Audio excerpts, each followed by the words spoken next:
അമേരിക്കയും ഇറാനും തമ്മിൽ അതിരൂക്ഷമായ വ്യോമാക്രമണങ്ങളും അതോടൊപ്പം പ്രത്യാക്രമണങ്ങളുമൊക്കെ നടന്നുകൊണ്ടിരിക്കുന്ന ഈ ഒരു നിർണായക സാഹചര്യത്തിൽ ലോകത്തെ മുഴുവൻ ഞെട്ടിപ്പിച്ചുകൊണ്ട് ഒരു റഷ്യൻ വിമാനം ഇറാൻ തലസ്ഥാനമായ ടെഹ്റാനിലേക്ക് വന്നിറങ്ങിയിരിക്കുന്നു.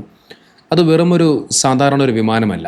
സൈനിക വിദഗ്ധർ ഇതിനെ വിളിക്കുന്നത് ഡൂംസ്ഡേ പ്ലെയിൻ അഥവാ ലോകാവസാന വിമാനമെന്നാണ്. റഷ്യൻ പ്രസിഡന്റ് വ്ളാദിമിർ പുടിൻ്റെ അതീവ രഹസ്യ സൈനിക നീക്കത്തിൻ്റെ ഭാഗമായിട്ടാണ് ഈ ഒരു അത്യാധുനിക വിമാനം ഇറാനിലേക്ക് എത്തിയതെന്നാണ് പറയപ്പെടുന്നത്.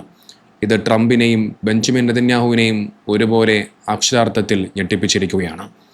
ആഗോള ഫ്ലൈറ്റ് ട്രാക്കിംഗ് വെബ്സൈറ്റ് ആയിട്ടുള്ള ഫ്ലൈറ്റ് റഡാർ 24 നൽകുന്ന ഔദ്യോഗിക വിവരങ്ങൾ പ്രകാരം കഴിഞ്ഞ ദിവസം മോസ്കോയിൽ നിന്നും പറന്നുയർന്ന ഈ റഷ്യൻ അത്യാധുനിക വിമാനം ഇറാൻ സമയം രാവിലെ കൃത്യം 10:10 ടെഹ്റാൻ വിമാനത്താവളത്തിലേക്ക് ലാൻഡ് ചെയ്തത്. ആ വിമാനത്തിൻ്റെയും അതോടൊപ്പം ആ വിമാനത്തിൻ്റെ സഞ്ചരിക്കുന്ന ആ റഡാർ മാപ്പിലെ ചില ദൃശ്യങ്ങൾ ഞാനൊന്ന് കാണിക്കാം.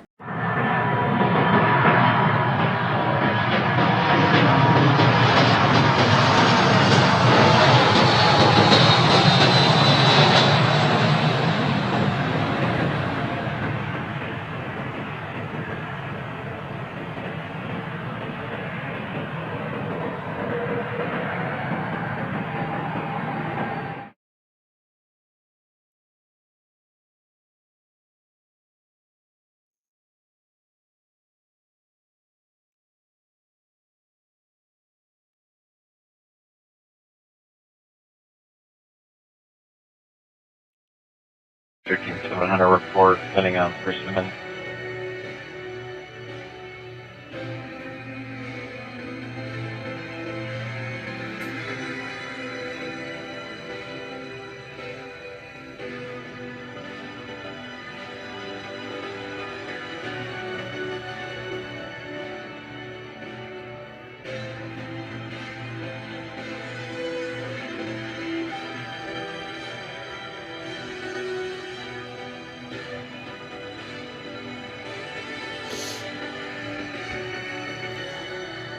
RA64531 എന്ന രജിസ്ട്രേഷൻ നമ്പറിലുള്ള RST-420 എന്ന കോൾ സൈനിൽ പറന്ന TU-214PU എന്ന വിമാനമാണിത്. റഷ്യൻ വിദേശകാര്യ മന്ത്രാലയത്തിൻ്റെയും ക്രെംലിൻ്റെയും അതീവ സുരക്ഷാ വിഭാഗമായ റഷ്യൻ സ്പെഷ്യൽ ഫ്ലൈറ്റ് സ്ക്വാഡ്രൻ്റെ കീഴിലാണ് വിമാനം സർവീസ് നടത്തുന്നത്. അമേരിക്ക ഇറാനിലെ ചില സൈനിക കേന്ദ്രങ്ങൾക്ക് നേരെ വ്യോമാക്രമണം നടത്തിയതിന് തൊട്ടു പിന്നാലെയാണ് റഷ്യ ഈ വിമാനം ഇറാനിലേക്ക് അയച്ചിരുന്നത്. ഇതിൻ്റെ പ്രാധാന്യം ഇരട്ടിയാക്കുകയാണ്. മാത്രമല്ല, ഈ വിമാനം ഇറാനിൽ നിന്നും നേരെ ചൈനയിലേക്കാണ് പിന്നീട് പറന്നത് എന്നും ചില അന്താരാഷ്ട്ര സൈനിക റിപ്പോർട്ടുകൾ സൂചിപ്പിക്കുന്നുണ്ട്. റഷ്യ, ഇറാൻ, ചൈന കൂട്ടുകെട്ടിൻ്റെ ശക്തമായ സൈനിക വിനിമയമാണ് ഇതിന് പിന്നിലെന്നാണ് സൂചന. എന്നാൽ എന്തുകൊണ്ടാണ് ഈ വിമാനത്തെ ഡൂംസ്ഡേ പ്ലെയിൻ എന്ന് വിളിക്കുന്നത് എന്നറിയണ്ടേ? ആണവയുദ്ധമുണ്ടായാൽ പോലും നശിക്കാത്ത സാങ്കേതിക വിദ്യയാണ് ഈ വിമാനങ്ങളിൽ ഉപയോഗിച്ചിരിക്കുന്നത്. അതുകൊണ്ടാണ് ഇതിന് ഈ പേര് വന്നത്. നമുക്കിതിൻ്റെ പ്രധാന സവിശേഷതകൾ ഒന്ന് പരിശോധിക്കാം. അതിലേറ്റവും പ്രധാനപ്പെട്ടത് ആണവ പ്രതിരോധ ശേഷിയാണ്. ഒരു ആണവ സ്ഫോടനം ഉണ്ടായിക്കഴിഞ്ഞാൽ പുറപ്പെടുന്ന അതീവ മാരകമായിട്ടുള്ള ഇലക്ട്രോ മാഗ്നറ്റിക് പൾസ് തരംഗങ്ങളെ പ്രതിരോധിക്കാൻ ഈ വിമാനത്തിന് കഴിയും. ഇതിലെ ഇലക്ട്രോണിക് സംവിധാനങ്ങൾ തകരാറിലാക്കാത്ത വിധം പ്രത്യേകം കടുപ്പമേറിയ ലോഹക്കൂട്ടുകൾ കൊണ്ടാണ് ഈ വിമാനം നിർമ്മിച്ചിരിക്കുന്നത്. രണ്ടാമത്തെ പ്രത്യേകത എന്ന് പറയുന്നത് പറക്കും കമാൻഡ് സെൻ്ററാണ്. നിലത്തുള്ള മുഴുവൻ കമ്മ്യൂണിക്കേഷൻ ടവറുകളും എല്ലാം തകർന്നു പോയാലും ആകാശത്ത് പറന്നുകൊണ്ട് റഷ്യൻ ആണവ അന്തർവാഹിനികളിലേക്കും അതോടൊപ്പം സൈനിക ഗ്രൂപ്പുകളിലേക്കും സന്ദേശങ്ങൾ അയക്കാനും യുദ്ധം നിയന്ത്രിക്കാനും ഈ വിമാനത്തിന് സാധിക്കും. മറ്റൊന്ന്, റഷ്യൻ ഭരണാധികാരികൾക്ക് ആകാശത്തിരുന്ന് സുരക്ഷിതമായി ആശയവിനിമയം നടത്താൻ ഉപയോഗിക്കുന്ന അതീവ സുരക്ഷിതമായ കമ്മ്യൂണിക്കേഷൻ നോഡ് ഈ വിമാനത്തിലുണ്ട് എന്നുള്ളതാണ്. ചുരുക്കത്തിൽ റഷ്യയുടെ അതീവ സുരക്ഷയുള്ള ഒരു VIP കമ്മ്യൂണിക്കേഷൻ വിമാനമാണിത്. റഷ്യൻ സർക്കാരിലെ ഏറ്റവും ഉന്നതരായ ഉദ്യോഗസ്ഥർക്ക് മാത്രമേ ഇതിൽ യാത്ര ചെയ്യാൻ അനുവാദമുള്ളൂ. ഇനി ഈ വിമാനത്തെക്കുറിച്ചുള്ള മറ്റു പ്രത്യേകതകൾ കൂടി പറഞ്ഞു വയ്ക്കാം. യുദ്ധമുഖത്ത് വെച്ച് സുരക്ഷിതമായി ആശയവിനിമയം നടത്താൻ മാത്രം നിർമ്മിച്ച അത്യാധുനിക എയർബോൺ സ്റ്റേഷൻ ഈ വിമാനത്തിനുള്ളിലുണ്ട്. ഈ വിമാനത്തിൻ്റെ മുകൾ ഭാഗത്ത്, അതായത് കോക്പിറ്റിന് തൊട്ടു പിന്നിൽ മുകളിലായിക്കൊണ്ട് നീളത്തിൽ വഞ്ചിയുടെ ആകൃതിയിലുള്ള ഒരു വലിയൊരു ഭാഗം കാണാൻ സാധിക്കും. ഈ പ്രത്യേക ഭാഗത്താണ് ഇതിൻ്റെ ഏറ്റവും വലിയ രഹസ്യം ഒളിഞ്ഞിരിക്കുന്നത്.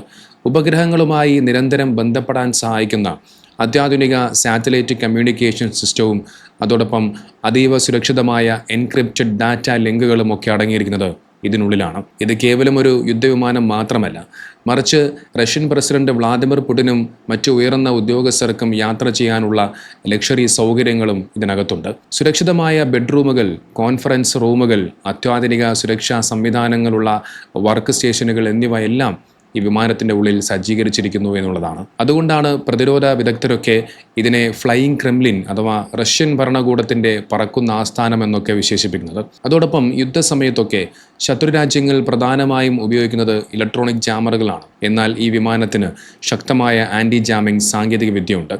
ശത്രുരാജ്യങ്ങളുടെ കടുത്ത ഇലക്ട്രോണിക് തടസ്സപ്പെടുത്തലുകളെയൊക്കെ മറികടന്ന് റഷ്യൻ സൈനിക ഗ്രൂപ്പുകളിലേക്ക് കൃത്യമായ വിവരങ്ങൾ എത്തിക്കാൻ ഇതിന് സാധിക്കുന്നുണ്ട്. റഷ്യയുടെ ഈ ഡൂംസ്ഡേ പ്ലെയിൻ ഇറാനിൽ ലാൻഡ് ചെയ്ത വാർത്ത പുറത്തു വന്നതോടുകൂടി വാഷിംഗ്ടണിലും ടെല്ലവീവിലുമൊക്കെ ചർച്ചകൾ ചൂടുപിടിച്ചിരിക്കുകയാണ്. ഡൊണാൾഡ് ട്രംപും ബെഞ്ചമിൻ നെതന്യാഹുവും കടുത്ത ആശങ്കയിലാണെന്ന് പറഞ്ഞു വയ്ക്കാം. ഇറാനെ ആക്രമിച്ച് ഇല്ലാതെയാക്കാൻ അമേരിക്കയും ഇസ്രായേലും ഒന്നിച്ച് നീങ്ങുമ്പോൾ ഇറാന് പിന്നിൽ ശക്തമായ പിന്തുണയുമായി റഷ്യയുണ്ടെന്ന കൃത്യമായ മുന്നറിയിപ്പാണ് വ്ളാദിമിർ പുടിൻ ഇതിലൂടെ നൽകുന്നത്. വെറുമൊരു സാധാരണ നയതന്ത്ര ചർച്ചയല്ല ഇതിലൂടെ റഷ്യ ലക്ഷ്യമിടുന്നത് എന്ന് മനസ്സിലാക്കാൻ സാധിക്കും. അമേരിക്കൻ വ്യോമാക്രമണം രൂക്ഷമാകുന്ന ഈ ഒരു പശ്ചാത്തലത്തിൽ ഇറാന്റെ പ്രതിരോധ സംവിധാനങ്ങൾ ശക്തിപ്പെടുത്താൻ ആവശ്യമായ അത്യാധുനിക ആയുധ വിവരങ്ങളും അതോടൊപ്പം ഇൻ്റലിജൻസ് വിവരങ്ങളും കൈമാറാനാണ് റഷ്യൻ പ്രതിരോധ ഉദ്യോഗസ്ഥർ ഈ വിമാനത്തിലേക്ക് എത്തിയെന്നുള്ളതാണ് റിപ്പോർട്ടുകൾ പറയുന്നത്. ഇറാനെ തൊട്ടാൽ കളി മാറുമെന്നും തങ്ങളുടെ അത്യാധുനിക സൈനിക സംവിധാനങ്ങൾ ഇറാനൊപ്പം അണിനിരത്താൻ മടിക്കില്ല എന്നുമുള്ള വ്ളാദിമിർ പുടിൻ്റെ ഒരു മാസ് എൻട്രി തന്നെയായിരുന്നു ഇത്. ഔദ്യോഗികമായി ഈ ഒരു വിമാനം ഇറാനിലേക്ക് വന്നതിൻ്റെ കാരണം എന്താണ് എന്നുള്ളത് ഇതുവരെയും റഷ്യയും ഇറാനും വെളിപ്പെടുത്തിയിട്ടില്ല. എങ്കിലും അന്താരാഷ്ട്ര മാധ്യമങ്ങളും സൈനിക വിദഗ്ധരുമൊക്കെ 3 പ്രധാനപ്പെട്ട കാരണങ്ങളാണ് ഇതിൻ്റെ പിന്നിൽ കാണുന്നത്. അതിലൊന്നാമത്തേത് രഹസ്യ സുരക്ഷാ ചർച്ചകളാണ്. അമേരിക്കയുടെ സൈനിക നീക്കങ്ങളെ എങ്ങനെ പ്രതിരോധിക്കണമെന്ന് ഇരു രാജ്യങ്ങളിലെയും ഉന്നത സൈനിക ഉദ്യോഗസ്ഥർ തമ്മിൽ നേരിട്ട് ചർച്ച നടത്താൻ വേണ്ടിയിട്ട് ഈ വിമാനം ഇറാനിലേക്ക് ലാൻഡ് ചെയ്തു എന്നുള്ളതാണ്. രണ്ടാമതായി പറയുന്നൊരു കാരണം ഇൻ്റലിജൻസ് ഷെയറിംഗ് ആണ്. അമേരിക്കൻ റഡാറുകളുടെയും മിസൈലുകളുടെയും ഒക്കെ നീക്കങ്ങൾ കണ്ടെത്താൻ സഹായിക്കുന്ന അതിരഹസ്യ വിവരങ്ങൾ റഷ്യ ഇറാന് കൈമാറുന്നതിൻ്റെ ഭാഗമായിട്ടാണ് ഇതവിടേക്ക് എത്തിയെന്നുള്ളതാണ്. ഇനി മറ്റൊരു കാരണമായി പറയുന്നത് ഉപരോധങ്ങൾ മറികടന്ന് ഇരു രാജ്യങ്ങളും തമ്മിലുള്ള പുതിയ സൈനിക ആണവ സഹകരണങ്ങൾ രൂപപ്പെടുത്താൻ ഈ വിമാനത്തിലുണ്ടായിരുന്ന VIP സംഘത്തിന് സാധിക്കും എന്നതിൻ്റെ അടിസ്ഥാനത്തിൽ അവിടേക്ക് എത്തിയെന്നുള്ളതാണ്. കാരണം എന്തുതന്നെയായാലും പശ്ചിമേഷ്യൻ സമവാക്യങ്ങളെ പൂർണ്ണമായും തിരുത്തിക്കുറിച്ചുകൊണ്ടാണ് റഷ്യൻ വിമാനത്തിൻ്റെ ഈ ഒരു അപ്രതീക്ഷിത സന്ദർശനം സംഭവിച്ചിരിക്കുന്നത്. ഇറാനും റഷ്യയും ചൈനയും തമ്മിലുള്ള ബന്ധം നമുക്കെല്ലാവർക്കും അറിയാം. കാലാകാലങ്ങളായി നല്ല രീതിയിലുള്ള സൗഹൃദ ബന്ധം സ്ഥാപിക്കുന്ന രാജ്യങ്ങളാണിവർ.